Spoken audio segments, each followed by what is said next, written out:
Hello hi welcome नमस्ते, मेरा नाम ऋतिक और आज हम फिर से बात करने वाले हैं एक और इंटरेस्टिंग कंसेप्ट के ऊपर। तो ये वीडियो सेमेस्टर 3 के उन बच्चों के लिए मोस्ट इंपॉर्टेंट होने वाली है जिनके पास सब्जेक्ट है physical policy and public finance in India. तो चलिए शुरू करते हैं आज की वीडियो को। आज हम फिर से बात करेंगे लेसन नंबर 6 के एक और मोस्ट इंपॉर्टेंट कंसेप्ट के बारे में, और ये हमारी होने वाली है लेसन नंबर 6 के ऊपर आखिरी वीडियो और आखिरी टॉपिक। तो चलिए शुरू करते हैं आज की वीडियो को। इस कंप्लीट सीरीज के नोट्स भी ऑलरेडी प्रिपेयर हो चुके हैं with important question answer PDF. जिन बच्चों को नोट्स परचेज करने हैं वो इस नंबर पर जाइए 9667836336 यहाँ पे व्हाट्सएप करके नोट्स भी ले सकते हैं। अब हम चालू करते हैं कंसेप्ट। तो लेसन नंबर 6 हमारे पास क्या था? Theory of physical federalism. तो अब तक हमने फिजिकल फेडरलिज्म के ऊपर बहुत सी चीज़ें के ऊपर डिस्कस कर लिया है, लेकिन थ्योरी तो डिस्कस की ही नहीं। तो आज हम थ्योरी की ही बात करने वाले हैं। Theoretical approaches to fiscal federalism, यानी कौन कौन से अप्रोचेस हैं जो कहीं ना कहीं फिजिकल फेडरलिज्म में फॉलो किए जाते हैं। तो 3 अप्रोच हमें देखने हैं। पहला क्या? द फिजिकल कॉन्ट्रैक्ट अप्रोच, दूसरा द इकोनॉमिक अप्रोच और तीसरा द पॉलिटिकल अप्रोच। एक एक करके तीनों अप्रोच को कंप्लीट करते हैं। तो पहला आता है द फिजिकल कंट्रोल अप्रोच। अब ये फिजिकल कंट्रोल अप्रोच क्या है वो समझते हैं। तो फिजिकल का मतलब क्या होता है? फाइनेंशियल, है ना। अब फाइनेंशियल कंट्रोल अप्रोच की जब हम बात करेंगे तो फिजिकल कॉन्ट्रैक्ट कंट्रोल बोल रहा हूँ, contract approach views physical federalism as a voluntary agreement और contract between different level of government. यानी कि यहाँ पे हम बात करते हैं जब फिजिकल कॉन्ट्रैक्ट की, तो जो अलग अलग फॉर्म्स ऑफ गवर्नमेंट होती है जैसे कि सेंट्रल गवर्नमेंट, स्टेट गवर्नमेंट और लोकल गवर्नमेंट, इन तीनों के बीच में किस तरीके से कॉन्ट्रैक्ट बनाए गए होते हैं उसके बारे में बात करते हैं। ठीक है। It emphasizes the negotiation and bargaining process through which physical powers and responsibilities are allocated। तो यहाँ पे क्या आता है? एक ऐसी नेगोशिएशन या फिर बार्गेनिंग प्रोसेस जहाँ पे हम बात करते हैं कि फिजिकल जो पावर्स हैं और जो रिस्पॉन्सिबिलिटीज़ हैं वो किस तरीके से एलोकेट की जाती हैं।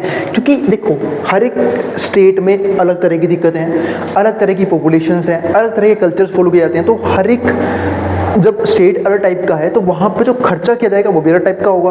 तो वो पहले से ही डिटरमाइन किया जाता है ये कॉन्ट्रैक्ट बनाते वक्त कि किस स्टेट को किस तरह की फिजिकल पावर्स मिलेगी, कितनी रिस्पॉन्सिबिलिटीज उन्हें एलोकेट की जाएगी, कितना फंड एलोकेशन होगा, वो सब कुछ पहले ही कॉन्ट्रैक्ट के अंदर डिटरमाइन कर लिया जाता है।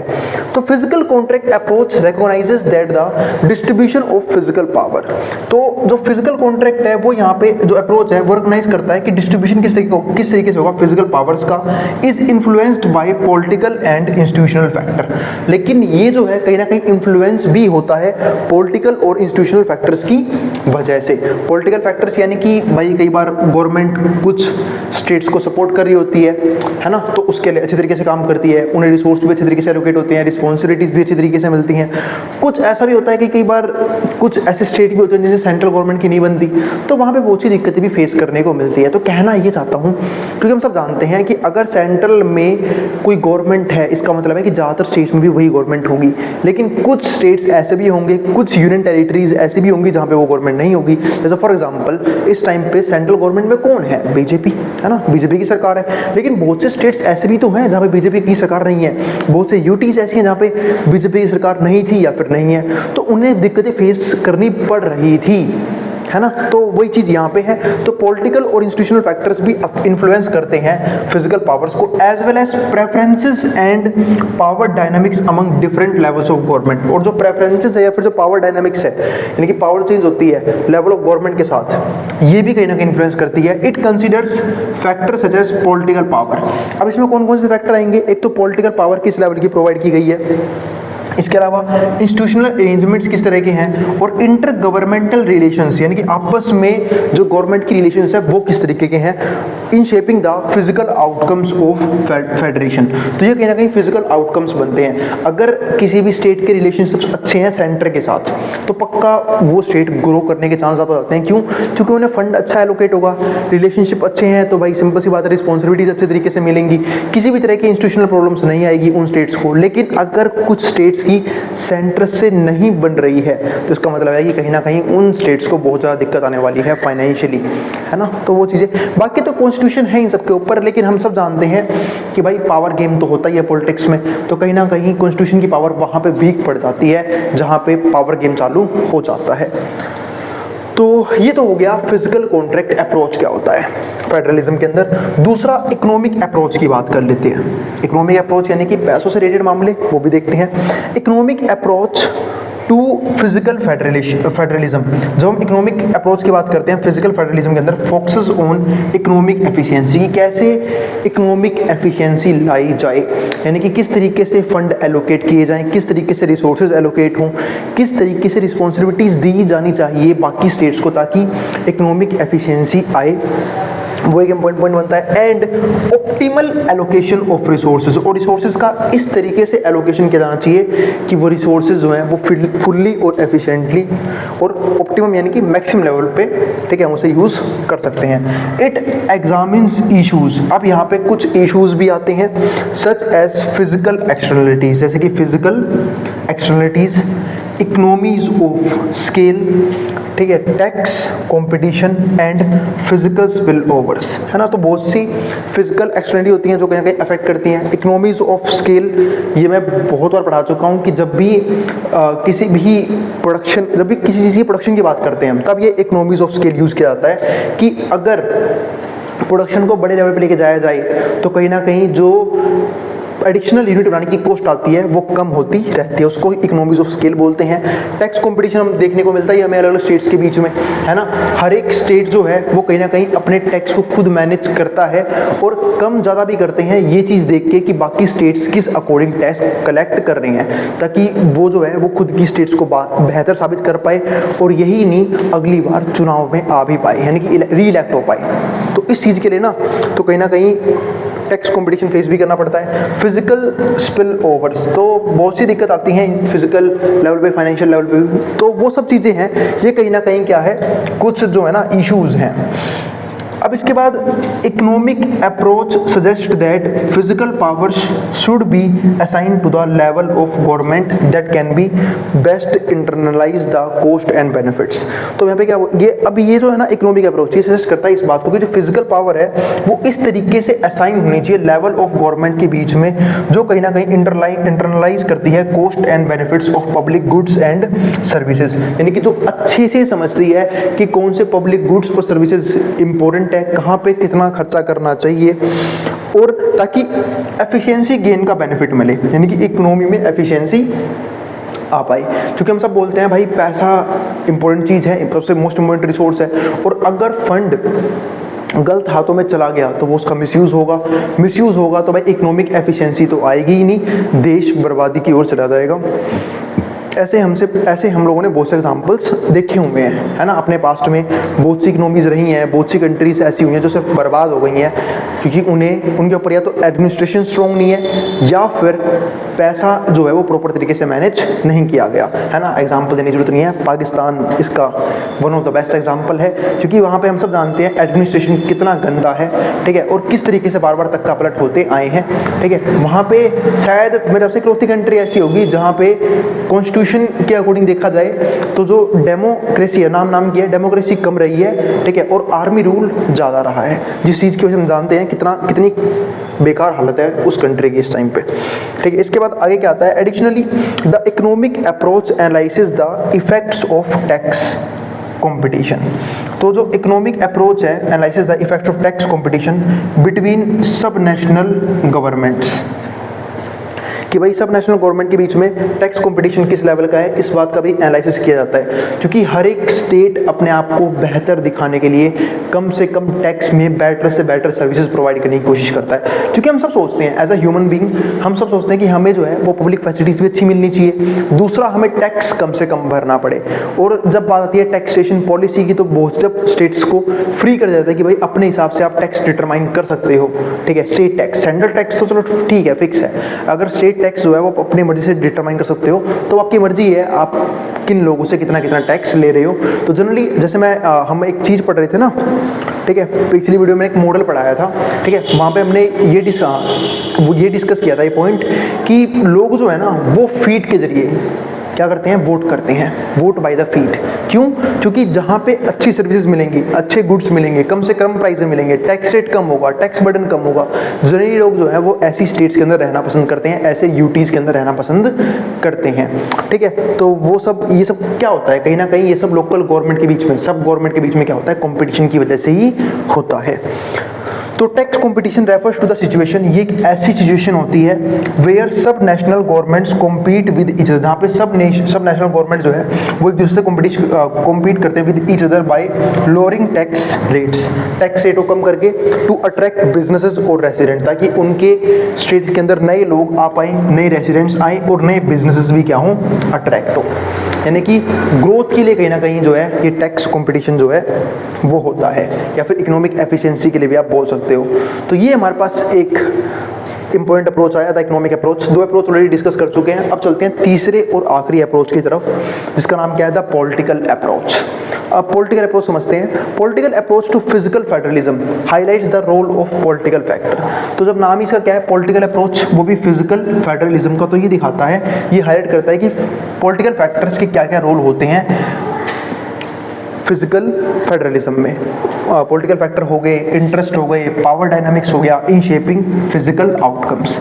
It emphasises the distributional consequences of physical arrangement. ये दिखाता है कि जब डिस्ट्रीब्यूशनल, यानी कि जब डिस्ट्रीब्यूट किया जाता है रिसोर्सेज को, एलोकेट किया जाता है रिसोर्सेज को, तो उसके कंसिक्वेंसेज क्या आते हैं, and influence on political factors on assignment of function and inter governmental transfer. और जब किसी भी तरह का इंटरनल गवर्नमेंटल ट्रांसफर्स होते हैं तो उसका क्या इम्पैक्ट पड़ता है। ठीक है, वैसे इंटर गवर्नमेंटल ट्रांसफर क्या होता है, मैं वो सब डिफाइन कर चुका हूँ आप लोगों को, कि जब भी फंड जो है वो एक गवर्नमेंट दूसरे गवर्नमेंट को देती है, या तो उस पर्टिकुलर रीजन को, उस पर्टिकुलर स्टेट को चलाने के लिए, या फिर किसी ऐसे टाइम पीरियड में जहाँ पे उन स्टेट्स में कुछ दिक्कतें आ गई हैं। जैसे हम सब पास्ट में देख चुके हैं कि एक बार क्या होता है कि बहुत से स्टेट्स में कुछ स्पेसिफिक टाइप की दिक्कतें आ जाती हैं। फॉर एग्जाम्पल उत्तराखंड में बाढ़ आई थी, वो आप लोगों को याद होगा, या फिर कई बार बहुत बार फेमाइन्स आ जाते हैं, वो आप लोगों को याद होगा। तो ऐसे केसेस में जो सेंट्रल गवर्नमेंट है ना, वो स्पेशल फंड अलॉट करती है ऐसे राज्यों को, ठीक है, या फिर ऐसे स्टेट्स को, ताकि वो उस टाइम पीरियड में सर्वाइव कर पाएं। ठीक है, उसको भी यहाँ पे क्या बोलते हैं, इंटर गवर्नमेंटल ट्रांसफर्स बोल के चलते हैं। The political approach recognises the physical federalism. तो ये किसके बारे में बात करता है यहाँ पे, फिजिकल फेडरलिज्म के बारे में। Is not solely driven by economic consideration. ये सिर्फ इकोनॉमिक कंसिडरेशन से ड्रिवन नहीं होता, but also reflects the political preferences. तो ये कहीं ना कहीं पॉलिटिकल प्रेफरेंसेस के ऊपर बात भी करते हैं, and power structure within a federation की पावर स्ट्रक्चर किस तरह का है एक फेडरेशन के अंदर। Political factor such as relative power and bargaining strength of different levels of government can influence the allocation of fiscal power. ये दिखाता है कि एलोकेशन किस तरह का है फिजिकल पावर में, and distribution of fiscal resources किस तरीके का है, यानी कि जो भी रिसोर्सेज हैं उसे किस तरीके से डिस्ट्रीब्यूट किया गया है, या फिर जो भी फिजिकल पावर्स हैं उसे किस तरीके से एलोकेट किया गया है डिफरेंट गवर्नमेंट के बीच में, डिफरेंट स्टेट्स के बीच में। The preferences of political parties and interest groups also play a significant role. और जो पॉलिटिकल पार्टीज हैं उनकी प्रेफरेंस क्या होती है, उनके इंटरेस्ट ग्रुप कौन कौन से हैं, ये भी एक इंपॉर्टेंट रोल प्ले करता है इन शेपिंग फिजिकल आउटकम्स लेके आने में। अब हम बात करेंगे इस चैप्टर के बिल्कुल आखिरी टॉपिक और मोस्ट इंपॉर्टेंट टॉपिक के बारे में। ये सब आपको डिफाइन भी करना है, मैंने सिर्फ ये पॉइंट लिख दिए हैं, मैं आपको एक्सप्लेन करता हुआ भी चलूंगा कि फिजिकल फेडरलिज्म इन इंडिया की जब हम बात करते हैं तो यहाँ पे एक कमीशन आता है 15th फाइनेंस कमीशन। वो किस तरीके से चीज़ों से डील करता है वो समझते हैं। पहला क्या आता है, वर्टिकल डिवोल्यूशन। वर्टिकल डिवोल्यूशन का सिंपल सा मतलब है कि जो भी टैक्स का कलेक्शन होता है सेंट्रल गवर्नमेंट के पास, वो सेंट्रल गवर्नमेंट स्टेट्स गवर्नमेंट को कितना टैक्स प्रोवाइड करती है। देखो कुछ तो ऐसे हैं जो स्टेट्स के पास आते नहीं है। फॉर एग्जाम्पल बहुत सा पैसा डिफेंस में खर्च होता है ना, जिसे सेंट्रल गवर्नमेंट खुद खर्च करती है, डिफेंस में खर्च होगा, या फिर आप कह सकते हो कि हेल्थ केयर में खर्च किया जाता है। वैसे हेल्थ केयर के लिए पैसा स्टेट्स को भी दिया जाता है, एजुकेशन पे खर्चा होगा, या फिर अलग अलग इंफ्रास्ट्रक्चर डेवलपमेंट पे जो खर्चा होगा जो सेंट्रल गवर्नमेंट खुद करवा रही है, तो वो पैसा सेंट्रल गवर्नमेंट अपने पास रखती है।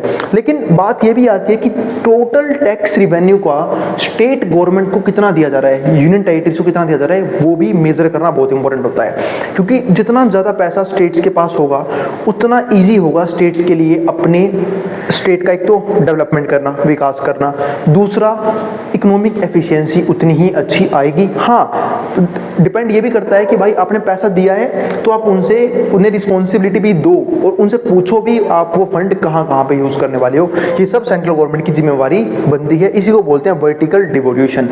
दूसरा हमारे पास क्या होता है, यानी कि वही बात है वर्टिकल डिवोल्यूशन आप ऐसे सकते हो कि पहले भाई सेंटर आएगा, सेंटर के बाद स्टेट गवर्नमेंट के पास पैसा जाएगा, स्टेट के बाद लोकल गवर्नमेंट के पैसा जाएगा।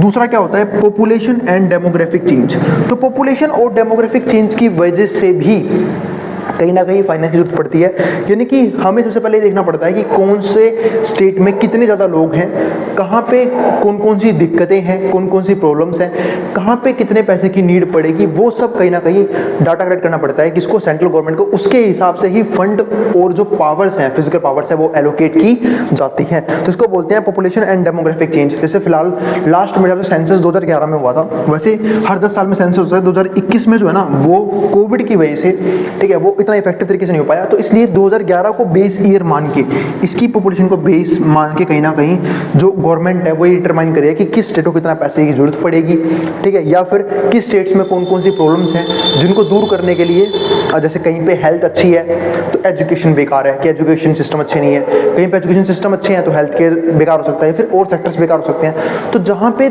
जिस स्टेट की जो वीकनेसेस हैं उनको दूर करने के लिए भी फंड एलोकेट किया जाता है। इसी को बोलते हैं पॉपुलेशन एंड डेमोग्राफिक चेंज। इसके अलावा क्या आता है तीसरा, परफॉर्मेंस बेस्ड इंसेंटिव।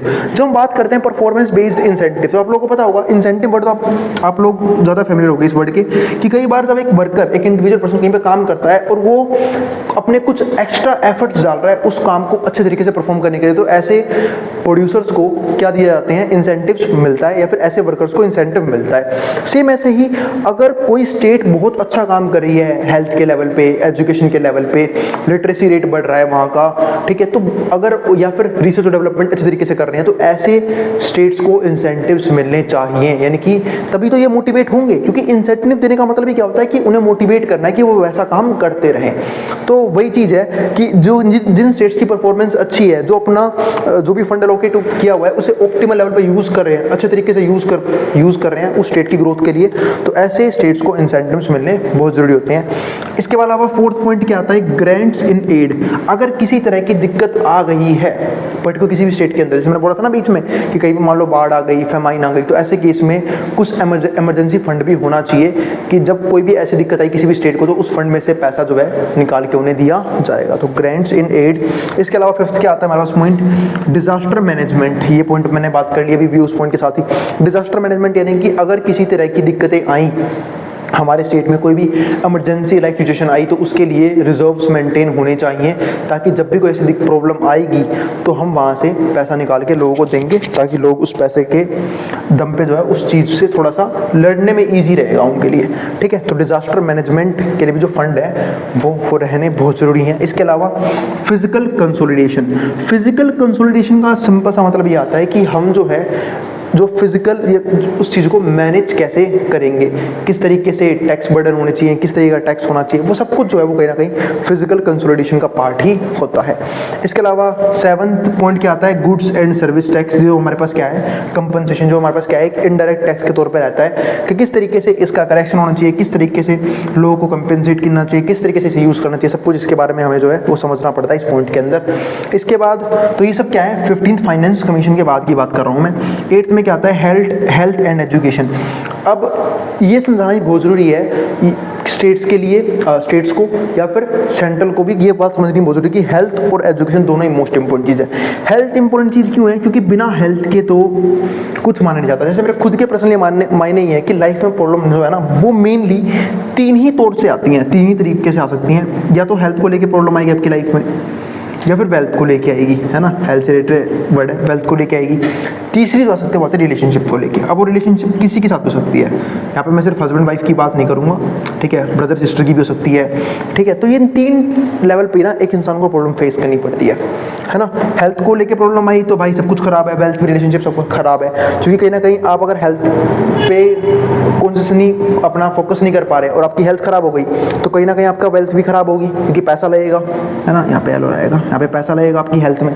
इसके अलावा जो आपके आसपास के लोग हैं हो सब आपकी केयर करें उस टाइम पे, जो कि करनी भी चाहिए, इसलिए रिलेशनशिप मेंटेन रखते हैं। लेकिन बात यही है कहीं ना कहीं आप उनके ऊपर भी क्या बन जाओगे, एक बर्डन बन जाओगे, ठीक है, तो वो एक चीज़ बन जाती है। तो हेल्थ भी एक मोस्ट इंपॉर्टेंट चीज़ है। और एजुकेशन इसलिए इंपॉर्टेंट है क्योंकि बिना एजुकेशन की वेल्थ कैसे गेन करोगे आप, यानी कि अगर आपका माइंड ओपन नहीं है, आप पढ़े लिखे नहीं हो, ठीक है, या फिर आपके पास स्किल्स नहीं है, ट्रेनिंग नहीं है किसी पर्टिकुलर जॉब के लिए, तो किस बेस पे आपको इनकम प्रोवाइड की जाएगी? तो ये भी चीज़ बहुत मुश्किल है। तो हेल्थ और एजुकेशन दोनों ही मोस्ट इंपॉर्टेंट चीज़ें मानी जाती हैं, ठीक है। और रिलेशनशिप तो होती हैं, आधे लोग तो हेल्थ मेंटेन कर लेते हैं, वेल्थ मेंटेन कर लेते हैं, यहाँ के परेशान हो जाते हैं। क्योंकि हम हमेशा जानते हैं कि हमारी लाइफ में अगर एक पर्सन या फिर हमारी फैमिली में एक पर्सन ऐसा है, ठीक है, जो सही तरीके से काम नहीं कर रहा है, ठीक है, तो वो पूरी फैमिली को दुखी रख सकता है। अकेले उस बंदे में इतनी ताकत है, ठीक है। तो इसलिए हेल्थ एजुकेशन ये तो मोस्ट इंपॉर्टेंट पार्ट है ही। तो बाकी तो भाई ये तो गवर्नमेंट मेंटेन करेगी नहीं आपके लिए आके, ये तो आपको खुद ही मेंटेन करना पड़ेगा आपको, ठीक है। तो हेल्थ और एजुकेशन जिसे गवर्नमेंट इंप्रूव कर सकती है, तो उस पर गवर्नमेंट का मेन फोकस होता है कि कैसे भी लोगों की हेल्थ बढ़िया होनी चाहिए। क्योंकि हम एक डायलॉग बोलते हैं ना कि स्वस्थ शरीर में ही स्वस्थ दिमाग वास करता है, हिंदी का डायलॉग है बहुत फेमस। इसका मतलब क्या है कि स्ट्रॉन्ग माइंड जो है ना वो किन के पास होगा, जिनकी हेल्थ जो है वो काफ़ी अच्छी रहेगी, ठीक है। तो एजुकेशन की बात भी कर ली। फिर बात समझते हैं लोकल गवर्नमेंट की। अब लोकल गवर्नमेंट क्यों बनाई जाती है? क्योंकि देखो, मैंने ये बात जब मैं पहले पढ़ा रहा था तभी मैंने एक इम्पोर्टेंट चीज़ समझाई थी कि बहुत मुश्किल होता है सेंट्रल गवर्नमेंट के लिए या फिर सिर्फ कुछ लोगों के लिए कि वो हर एक प्रॉब्लम को जानते हों, है ना। तो इसलिए जो है ना हम जो है चीज़ों को गवर्नमेंट लेवल पे डेलीगेट करते हुए चलते हैं। यानी कि सेंट्रल गवर्नमेंट अपनी कुछ पावर्स को किसको डेलीगेट करती है? स्टेट गवर्नमेंट को। और स्टेट गवर्नमेंट किसको करती है? लोकल गवर्नमेंट को। क्योंकि इस तरीके से क्या होता है, हमें हर पर्सन की, ठीक है, हर रीजन की प्रॉब्लम के बारे में पता होता है। तो इसी तरीके से तो फंड का एलोकेशन होता है, सेंट्रल गवर्नमेंट स्टेट वाइज अपना फंड एलोकेट कर देती है कि भाई आपको इतने फंड की नीड है, ठीक है, और आपको ध्यान रखना है कि ये जो फंड है वो कहाँ कहाँ किस किस एरिया में कितना कितना खर्च होगा। फिर स्टेट गवर्नमेंट से लोकल गवर्नमेंट दे देती है कि भाई आप बताओ आपके इलाके में किस किस तरह की प्रॉब्लम्स हैं, चाहे वो एजुकेशन को लेके हो, इंफ्रास्ट्रक्चर को लेके हो, ट्रांसपोर्टेशन को लेकर, किसी भी तरह के खर्चे को लेकर आप बताओ और हम वहाँ पे पैसा खर्च करेंगे और आपकी जो जगह है उसको क्या बनाएंगे? बढ़िया बनाएंगे, आपके रीजन की डेवलपमेंट करेंगे। तो इस तरीके से जो है फंड कहीं ना कहीं एलोकेट होता है सेंट्रल गवर्नमेंट से स्टेट गवर्नमेंट में और स्टेट गवर्नमेंट से लोकल गवर्नमेंट में, ठीक है। और इसलिए लोकल गवर्नमेंट की इंपॉर्टेंस भी बढ़ जाती है क्योंकि लोकल गवर्नमेंट जो है वो अपने एरिया में अच्छे तरीके से जानते हैं कि कौन कौन सी प्रॉब्लम है और कहाँ कहाँ पे कितना फंड जो है वो खर्च किया जाना है। तो ये हो गया हमारा टॉपिक खत्म और चैप्टर भी फिनिश। तो यहाँ पे हम रोकते हैं फिजिकल फेडरलिज्म की थ्योरी को। तो ये लेसन नंबर 6 खत्म हो गया है। अब मात्र एक लेसन और बाकी है, लेसन नंबर 7, यानी कि यूनिट नंबर शायद 3 चल रही है। यूनिट नंबर 3 में 2 लेसन्स थे, एक लेसन नंबर 6 और एक लेसन नंबर 7, ठीक है। तो अब हम मिलेंगे अगली वीडियो में जहाँ पे हम बात करेंगे लेसन नंबर 7 के इंट्रोडक्शन की और लेसन नंबर 7 को बहुत जल्द खत्म करने की पूरी कोशिश करेंगे। उसी के साथ हमारी सीरीज भी क्या हो जाएगी, खत्म हो जाएगी। अब जिसको जो उतारना उतार ले, मैं हट रहा हूँ बोर्ड के सामने से। और अगर भाई वीडियो पसंद आई हो तो वीडियो को लाइक किए बिना मत जाना और चैनल को सब्सक्राइब भी कर देना ऐसी वीडियोस के लिए। उन बच्चों में शेयर भी कर देना जिन बच्चों का एग्जाम होने वाला हो सेम सब्जेक्ट का। और एक बात का और ध्यान रखना कि भाई किसी भी तरह की दिक्कतें आ रही हो, किसी भी तरह के सजेशंस हो, आप कमेंट बॉक्स में कमेंट कर देना। मैं आने वाली वीडियोस में उन सजेशंस को फॉलो करने की कोशिश करूंगा और जो भी दिक्कतें हैं उसे सॉल्व करने की कोशिश करूंगा, ठीक है। अब जिसको जो उतारना उतार सकता है, मैं हट रहा हूं बोर्ड के सामने से।